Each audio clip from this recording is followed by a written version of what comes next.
The kitchen mixer cost $2,400. It was a gift from my late wife's sister, a KitchenAid in the same shade of yellow as the one my wife had worn out over 30 years of birthday cakes. My grandson-in-law picked it up off the counter with 2 fingers, like he was handling evidence, and dropped it into the trash compactor. I heard the motor grind for 4 seconds before it stopped. My granddaughter screamed, not at him, at me. And the strange part is, only a few minutes earlier, everyone in that kitchen had watched a 67-year-old man stay completely calm while his birthday cake, the one he'd been up since 5 a.m., baking, got shoved off the counter and onto the tile. I didn't raise my voice. I didn't call anyone anything. Even with buttercream soaking into the grout, nobody in that room understood how a man could just stand there and take it. And nobody could have guessed that 4 seconds of a garbage disposal would be the thing that finally broke the silence I'd been keeping for 6 years. If you've ever smiled through something that should have made you furious, if you've ever gone quiet just so a room could keep breathing, this one's for you. Before I get into it, do me a favor and hit subscribe and drop a comment telling me what town you're writing in from. I like knowing where you all are. Alright. Let me tell you how a birthday cake ended up on a kitchen floor in Bellingham, Washington. My name is Harold Whitfield. Everybody calls me Hal. I'm 67, and I spent 41 years as a millwright at the pulp mill on the bay, keeping paper machines running that were older than half the men who operated them. I retired 4 years ago with 2 bad shoulders, a hearing aid I mostly forget to wear, and hands that still smell like machine oil no matter how many times I scrub them. I've lived in the same clapboard house on Lakeway Drive since 1988. My wife Doris picked out the dogwood tree by the porch. I built the sunroom myself, 1 weekend at a time, the summer our daughter turned 12. Doris passed 6 years ago this spring. Pancreatic cancer, 11 weeks from the diagnosis to the last morning. I sat with her hand in mine in that sunroom because she wanted to see the dogwood one more time, and I felt her go. After that, birthdays became the thing I held on to. I've got exactly 1 grandchild, my granddaughter Emily, and every year since Doris died, I've baked her the same lemon cake her grandmother used to make, from a recipe card so faded I've had to guess at the measurements more than once. Doris wrote a splash instead of a real number for the vanilla, which used to make me furious and now just makes me smile. Emily is 29. She's a hospice social worker, if you can believe the irony of that. Gentle with strangers dying in their beds, and somehow blind to what's happening with her own grandfather. She used to call me every Sunday. Now I'm lucky if I get a text. Somewhere over the last 2 years, since she married Preston Cole, she stopped being the girl who used to fall asleep on my shoulder during Mariners games, and started being someone standing very carefully between her husband and me, and slowly, without ever quite admitting it, she picked his side of that line. Preston is 33, calls himself a wealth strategist, which, as far as I can tell, means he sells other people's retirement funds into things that sound impressive and rarely are. Tailored jackets, a watch that costs more than my truck, a leased Tesla he parks crooked in my driveway like the lines are for other people. I never cared about any of that. Let a young man have his toys. What I cared about was the way he talked to people who had less than him, especially people my age. He never came right out and insulted me. Men like Preston don't have to. He worked in small cuts. Hal, they make hearing aids that connect to your phone now, you know. Still driving that old Ford? I've got a guy who could get you into something newer, something safer for a man your age. Everyone would laugh politely. Emily would squeeze my arm after. Grandpa, he's just teasing. Maybe. But teasing stops being teasing when it only ever lands on one person at the table, and that person is never the one telling the joke. I let it slide for 2 reasons. Because I loved my granddaughter more than my pride, and because in her last week, Doris made me promise I'd never let this family go cold over something small. I kept that promise longer than I should have. The night of the cake started out fine. It was Emily's birthday, and for the first time in months, everyone was actually at my house instead of some restaurant Preston picked because it had a wine list. I'd been up since before dawn, working through Doris's card, guessing at a splash, getting the crumb just the way Emily always said she remembered it. Preston showed up 40 minutes late holding a single bottle of Prosecco for himself, looked at the cake cooling on the counter, and said, "Still doing the homemade thing, Hal? There's a bakery 2 blocks from us that does this kind of thing better and faster." I told him some things are worth the extra time. He laughed like I'd agreed with him. I let it go, same as always. We sat down to eat, and for a stretch, it actually felt like it used to. Emily told us about a patient's family who'd finally been able to bring their father home for his last days, and she lit up telling it, and for a few minutes I saw the girl I raised pieces of. Then, right as I was cutting the first slice of the cake, Preston reached across the table, not for a plate. I thought he wanted a taste, and instead his forearm caught the edge of the cake stand and swept the whole thing off the counter behind me. It hit the tile with a sound like a dropped brick, buttercream splattering up the cabinet doors, the plate cracking clean in half. Every conversation in that kitchen just stopped. Preston looked down at it for a second, then shrugged and said the line he'd clearly had loaded and ready. "Probably for the best, Hal. At your age, that much sugar's not doing you any favors." Nobody laughed this time. Not his own parents, who suddenly found something fascinating about their napkins. Not Emily's cousin, who'd driven up from Tacoma. I pushed my chair back, my bad shoulder complaining the way it always does, and stood up. And I have to admit something here, because I promised myself I'd be honest telling you this. My first instinct, standing over my own ruined cake, was to apologize, to smooth it over, to make the room comfortable again while frosting dried on my kitchen floor. Sit with that for a second. He humiliated me, and my first reflex was to fix his mood, not mine. That's what decades of keeping the peace does to a man. It rewires the alarms in you. If you've ever caught yourself saying sorry for someone else's cruelty just so everyone could breathe easier, you know exactly the wiring I'm talking about. Then I noticed his phone sitting face up on the counter, brand new, screen still without a scratch on it, propped against the fruit bowl like a little trophy. While he reached across me for another slice of garlic bread, laughing about something with his father, I picked it up. He didn't even notice at first. I walked past him, past Emily, straight to the sink, and I dropped it into the running garbage disposal. I flipped the switch, 4 seconds, then silence. The kitchen exploded. Preston lunging for the switch, screaming things I won't repeat to you. His mother's hand flying to her mouth. His father staring at the ceiling like it owed him an explanation. And Emily, my granddaughter, the one I taught to fish off the pier at Boulevard Park, turned to me with her eyes wet and furious and said, "Grandpa, what is wrong with you?" And there it was, the real wound of that whole night, and it wasn't the cake on the floor. Years of small cruelties were on that floor too, and not once, did my granddaughter ask if I was all right. The only casualty she could see was a phone. I got my keys off the hook by the door. Nobody tried to stop me. Backing out of my own driveway, I caught one last look in the mirror. Preston pacing by the sink with his hand still dripping, Emily standing frozen in the doorway, the cake still lying where it fell. I thought I'd feel guilty.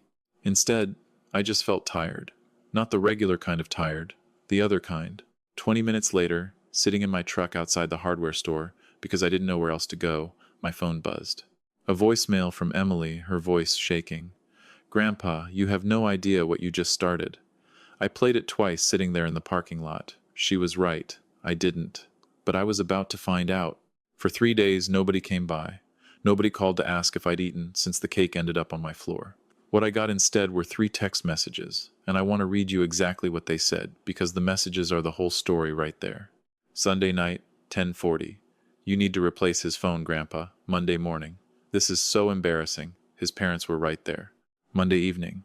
Preston says, "If you apologize and pay for the phone, we can put this behind us. Put this behind us."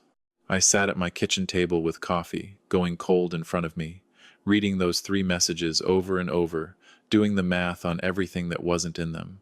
Not once, "Are you okay?" Not once, "What happened before I looked away?" My house was quiet in that particular way. A house gets quiet when you've filled it with someone for 30 years, and then suddenly you haven't. The refrigerator humming, the hallway clock ticking. I could almost hear Doris telling me to quit sulking and go fix something. So that's what I did. The hinge on the porch screen door had been sticking since March.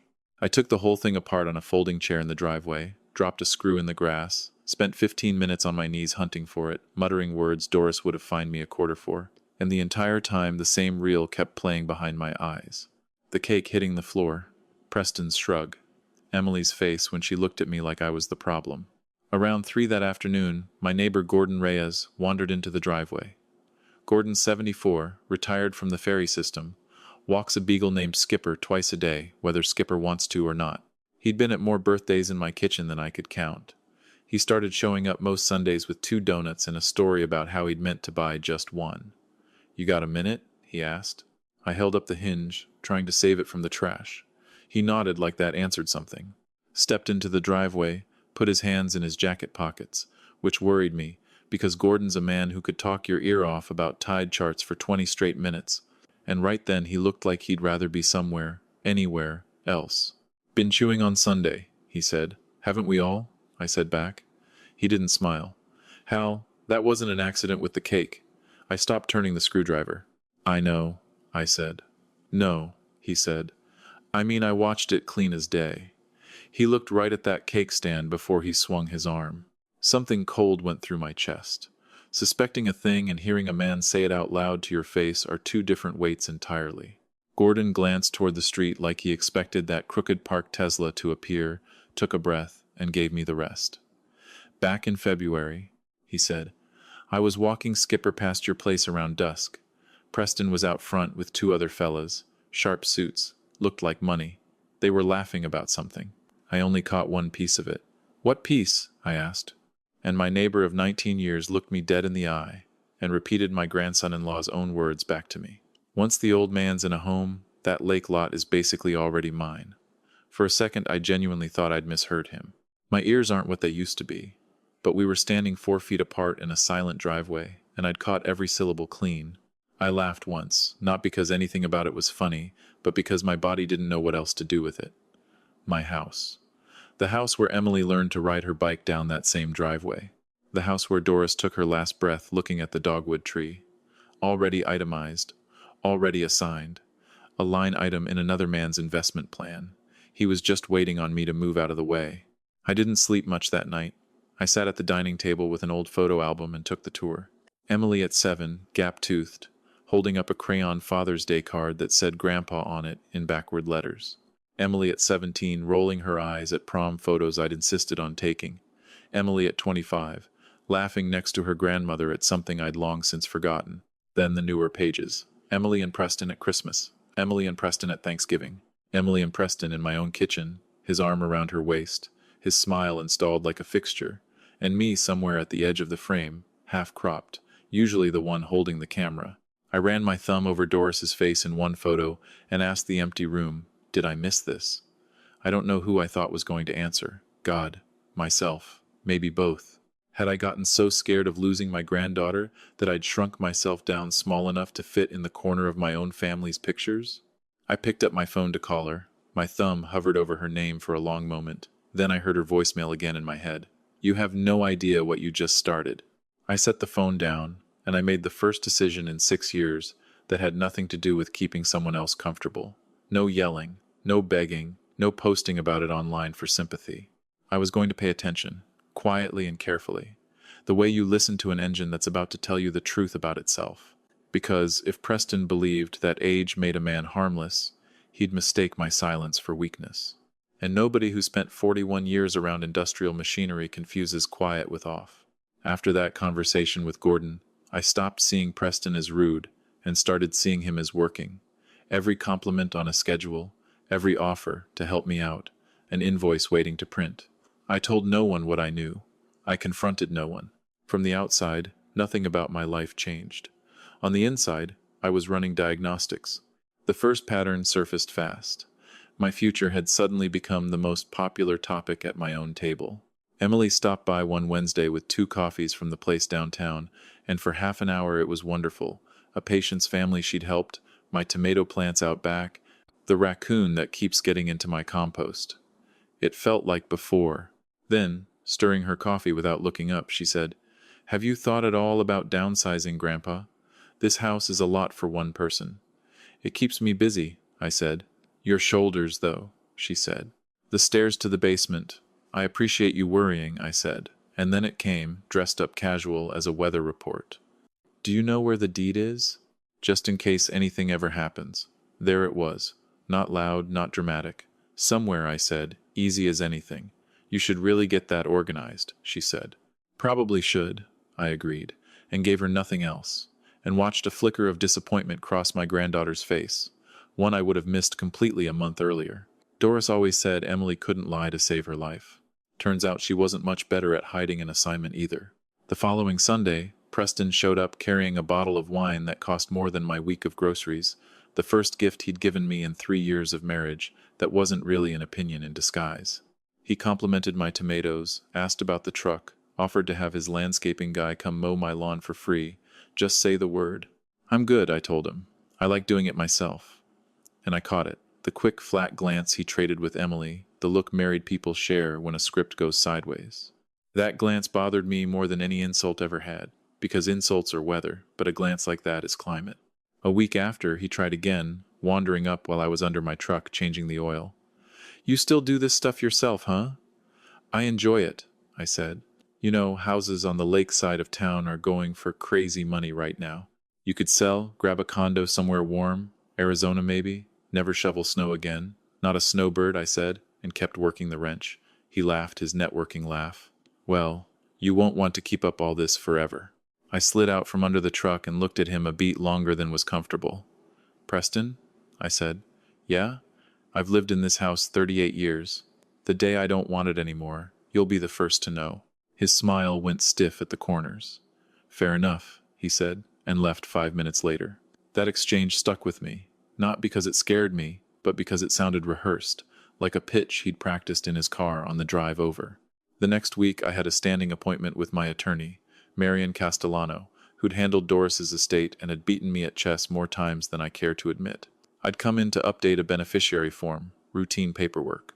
Marion finished it, slid the folder across the desk, then leaned back and said, I've been going back and forth on whether to mention something to you. My stomach tightened. Go ahead, I said. Your grandson-in-law called this office a few months back. About what? I asked. He didn't ask about your file, Marion said carefully. He asked general questions. What kind of general? I said. The kind people ask, Marion said, when they're curious about aging relatives. He wanted to understand how guardianships work.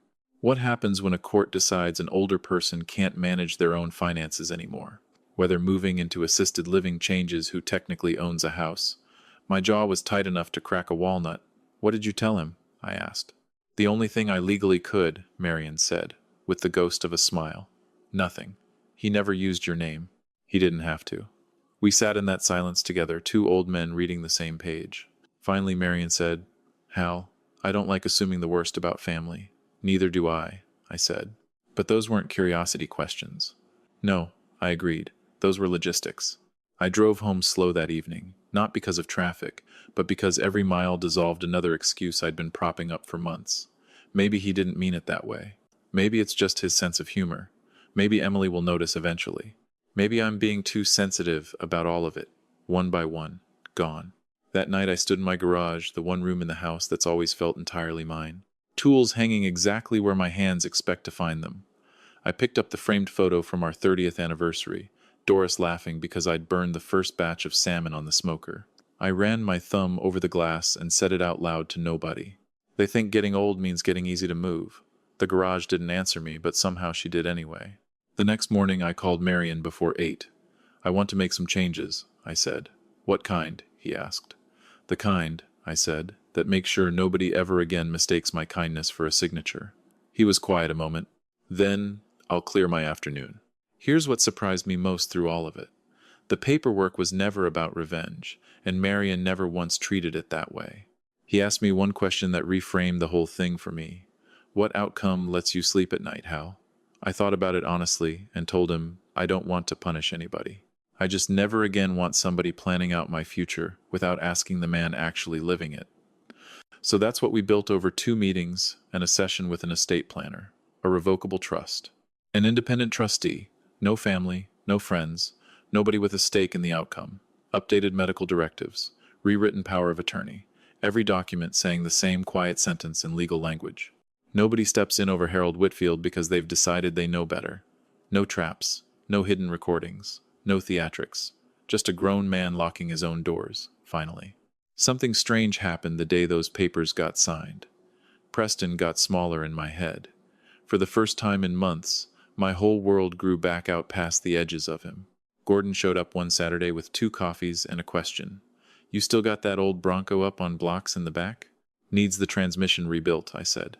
There's a show up in Ferndale next month. he said, shrugging the careful way men our age shrug when they're minding each other's loneliness without saying so. Maybe it's time, he said. I almost said no out of pure habit. Then I heard Doris clear as the radio. You're allowed a hobby too, Harold. The following Saturday, Gordon and I stood in a gravel lot full of old trucks and older stories, drinking gas station coffee while strangers argued about carburetors like it was foreign policy. Nobody asked what phone I carried, nobody priced my watch. A silver-haired man spent 20 minutes telling me about rebuilding a Bronco with his granddaughter, of all things, and meant every word of the invitation to stop by his shop anytime. Driving home, I realized I'd laughed more in 4 hours than in the 4 months before it. The week after that, I started volunteering Thursdays at a shop downtown that fixes up donated vehicles for veterans getting back on their feet. Brakes, alternators, the occasional transmission. I came home filthy every Thursday night and somehow lighter every Friday morning.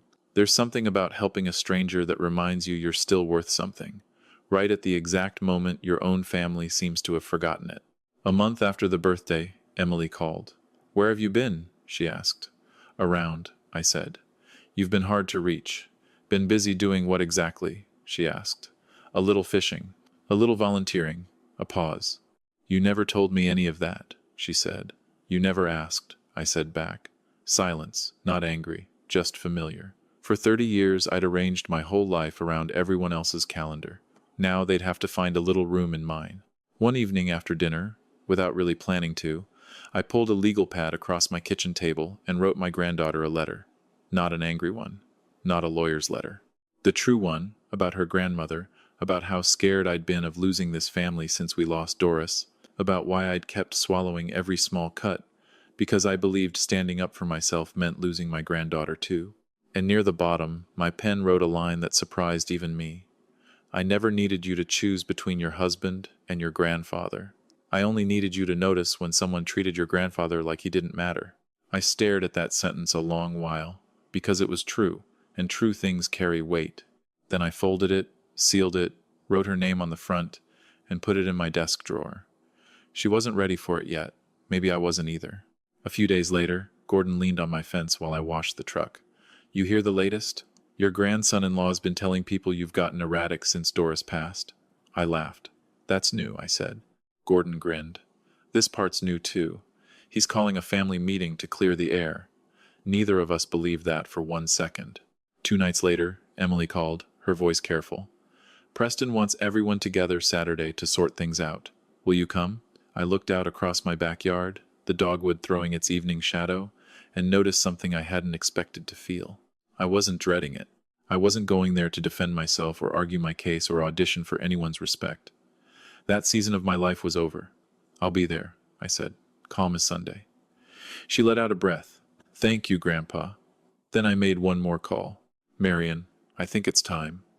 He didn't ask time for what. He just said, "I'll meet you there. Now slow down with me here, because I've replayed this next part more times than I can count, and you've earned every second of it." Saturday came in clear and warm, one of those Pacific Northwest days that shows up maybe twice a summer. I drove to Emily and Preston's place with Marion's sedan trailing me in the mirror, and the strangest passenger rode shotgun the whole way. Peace. A month earlier, I'd have rehearsed my arguments the entire drive. Now there was nothing left to rehearse. The truth doesn't need practice. Marion got out with his slim leather briefcase and asked, "Ready? Remember, we're not here to fight." "I know," I said. "We're just done pretending." Inside, everyone was already gathered. Emily, Preston, his parents, my sister down from Everett, even Gordon, who I later learned Preston had invited because he'd heard Gordon witness the birthday and wanted him managed. The room went quiet when we walked in. Preston clocked Marion instantly and laughed out loud. "You brought a lawyer? Seriously?" I smiled politely. "I brought a man who's very good with paperwork," I said. Preston's grin widened. "Wow, dramatic." Marion shook hands around the room, calm as a Tuesday afternoon. Emily's eyes searched my face. "Grandpa, what is this?" "I believe," I said, "that Preston wanted to clear the air." "I do," Preston announced, planting himself by the fireplace, hosting his own intervention in his own living room. "We've all been uncomfortable since the phone thing." He looked around the room. "I think Hal owes everyone here an apology." Hal, not Grandpa, not even Mr. Whitfield, Funny how respect leaves a family one word at a time. Marion glanced at me. I gave him the smallest nod, and the briefcase opened. "What's that?" Preston said, smile still holding on by a thread. Marion's voice was the same one I'd heard across his desk for 20 years. Level, unhurried, inevitable. "Mr. Whitfield asked me here because some misunderstandings have developed regarding his estate and his future." Preston laughed once. "What estate?" Marion didn't look up. "Over the past several weeks we've completed a comprehensive plan, one folder onto the coffee table, a revocable living trust. A second folder, updated medical directives. A third, revised power of attorney and an independent professional trustee." The temperature in that room changed all at once. Emily blinked. "You did all this?" "Yes," I said. "I didn't know," she said quietly. "I know," I said gently. Preston crossed his arms. "I don't see why we need to be discussing this here." Marion looked directly at him for the first time. "I think you do," he said. And for the first moment all afternoon, Preston stopped smiling. Marion folded his hands on his knee. "Some months back," he said, "a caller reached my office asking general questions." Emily frowned. "What questions?" Marion kept his eyes on Preston. "About guardianships. About how elderly homeowners can lose control of their own finances." The word landed in that room like a dropped wrench. "About whether entering assisted living changes ownership of a house." Emily's head turned toward her husband in slow motion. "You called Grandpa's attorney?" "Those were hypothetical," Preston said, too fast. "I'm sure they were," Marion said pleasantly. "I work in wealth management," Preston said, louder now. "People ask me things like that constantly." "Plenty of people work in wealth management," Marion agreed. "They don't typically call their wife's grandfather's personal attorney to ask how old men lose their houses." Nobody breathed. Preston's father studied the carpet like it held answers. His mother's hands twisted in her lap, and my granddaughter stared at her husband like a stranger had just unzipped his face. "Why?" she whispered. Preston threw his hands up. "You're all making this sound way worse than it is. I was planning ahead." "For what?" Emily said, and her voice cracked straight down the middle. "For our future," he said, and my granddaughter took one slow step backward, physically backward, away from him, and said the sentence I will hear for the rest of my life. "My grandfather's future is not your financial plan." The ceiling fan turned overhead. Nobody moved. Preston scanned the room for backup, his parents, my sister, and found nothing but floorboards and folded hands. Then Gordon Reyes, 74 years old, cleared his throat from the corner. "I saw the cake," he said, and every head in the room turned. "That wasn't an accident." "That's ridiculous," Preston snapped. Gordon didn't raise his voice. Men like Gordon never need to. "I've known Hal 19 years, he said, looking Preston square in the eye. "You looked right at that cake stand, and then you swung your arm." And into the longest silence of the whole afternoon, Gordon added the rest. "And I heard you back in February, out front of his house." Preston's face lost its color by degrees, like a screen dimming down. "Once the old man's in a home," Gordon recited, "that lake lot is basically already mine." Emily turned back to her husband one last time, her voice barely above a whisper. "You told me that was a joke." "It was," Preston said. "Everyone's blowing this completely out of proportion." "No," she breathed. "It wasn't." And that's when I stood up.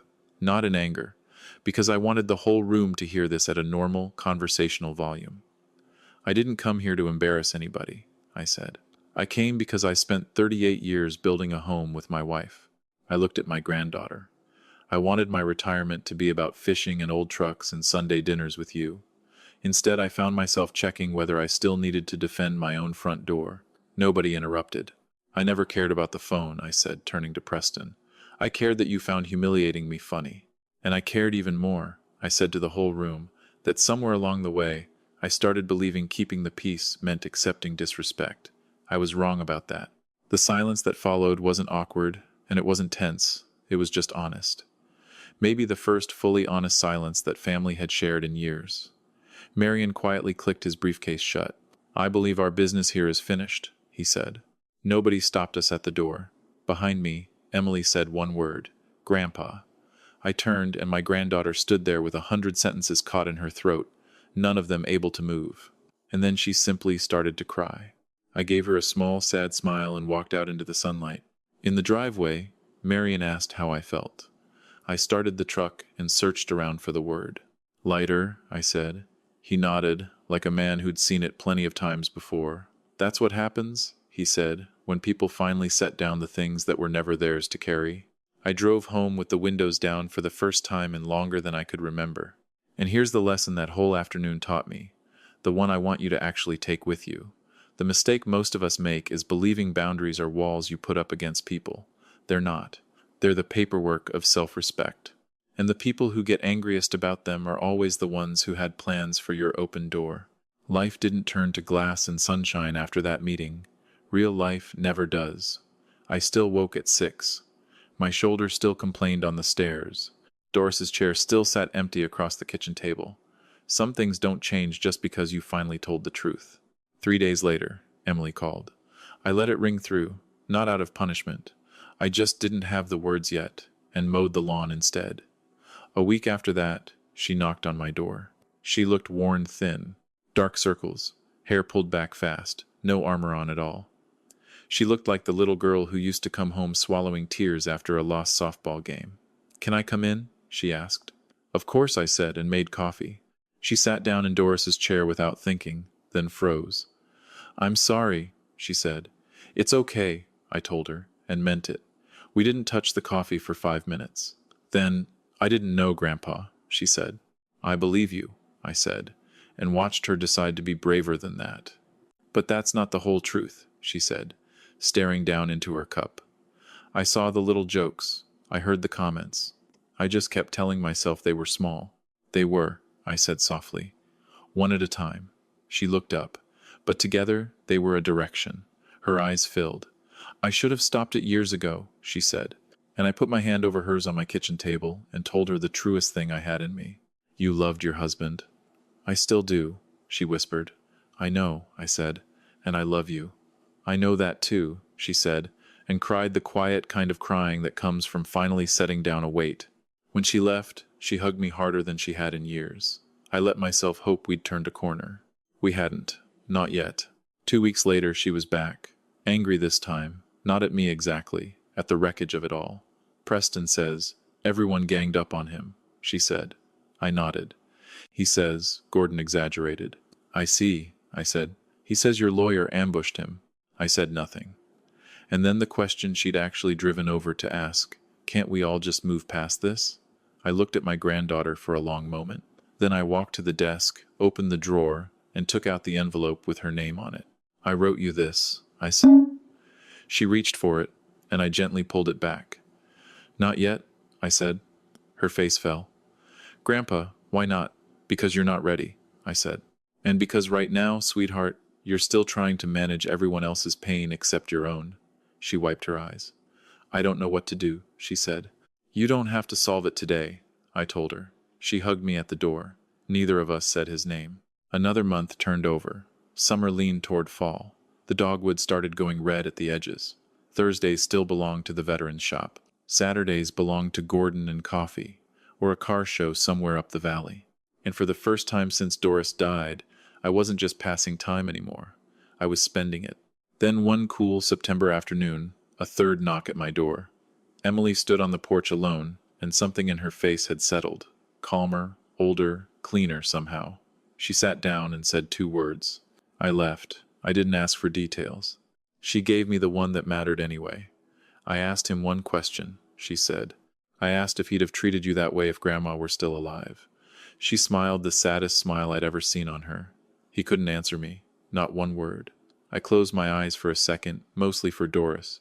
Then Emily said the sentence that told me my granddaughter had come all the way back. I spent 2 years calling it keeping the peace, she said. But all I was really doing was asking you to carry it all alone. And then she surprised me. She stood, walked to my refrigerator, and pulled out a small paper bag, a fresh lemon, a stick of butter, a carton of eggs. I stopped at the store on the way, she said. Planning on baking something, I asked. If you'll let me help, she said. And for the first time since her grandmother died, someone stood beside me at that counter instead of waiting at the table. She pulled the recipe box toward her, found Doris's card, and squinted at the faded blue ink. It just says a splash of vanilla, she said, laughing. That's about right, I told her, and my voice didn't entirely hold steady. She laughed through tears. I finally get why you kept making this every year, she said. So do I said, now more than ever. When the cake was done, she carried it to the table herself, careful with both hands, set it down in front of me, looked me in the eye, and said 5 words. Eat it while it's warm, Grandpa. I don't think she'll ever understand the size of that sentence. Months earlier, someone had knocked a cake off my counter to show a room full of people exactly what I was worth. Now my granddaughter was standing guard over my plate. No speech, no ceremony. Just respect, served warm. She and Preston divorced quietly the following spring. No courtroom drama, no celebration on my end. Honestly, I felt more grief than victory over it. No grandfather dreams of watching his granddaughter's marriage come apart. But I learned something I couldn't unlearn. A family can't survive on respect that only ever flows in one direction. These days, Sunday dinners still happen. The guest list is shorter now. Some weeks it's just Emily and me. Some weeks Gordon wanders over, or a couple of the veterans from the shop stop by after their appointments. The table's not as full as it used to be, but the laughter in that kitchen is real, and nobody sitting at it is performing for anyone else. Every so often I catch myself glancing at my kitchen sink, at that garbage disposal. The phone's long gone, obviously. What stayed with me wasn't the 4 seconds it took to grind it down. It was everything I finally understood after. I used to believe protecting my family meant absorbing whatever they handed me. I don't believe that anymore. Getting older doesn't make you worth less. It just means you've logged enough miles to finally tell the difference between love and obligation. And once you can tell those two things apart, friend, the whole road gets a lot lighter to drive. So here's the one thing I'd ask you to actually try this week, and it won't cost you a dime. Next time somebody's joke lands on you, the same target every single time, say one calm sentence out loud. That one landed on me, not with me. Once. No anger behind it, just information. You'll learn everything you need to know from what happens after you say it. And here's the question I'll leave sitting on your table, the one I chewed on for 6 years too long. How much of what you've been calling keeping the peace is really just keeping quiet? Tell me in the comments if you think grinding that phone was exactly the right call. One silent answer to years of noise. Tell me if you think I should have just used my words that day instead of letting a garbage disposal say it for me. And tell me if you think I waited too long. Because some nights, if I'm honest with you, I'd vote that one myself. Let me know what town you're listening from and what time it is right now where you are. It still amazes me how far these stories travel. And if you've ever been the one at the table everyone's just teasing, or the parent or grandparent whose family forgot to ask if you were okay, tell me about it below. Somebody watching this tonight is rehearsing an apology for something that was done to them, and they need to hear that they're allowed to set it down. If this one meant something to you, subscribe and stick around. I've got a lifetime of these, and this little corner of the internet only stays lit because folks like you keep coming back to it. Thank you for sitting with me tonight. I'll see you in the next one.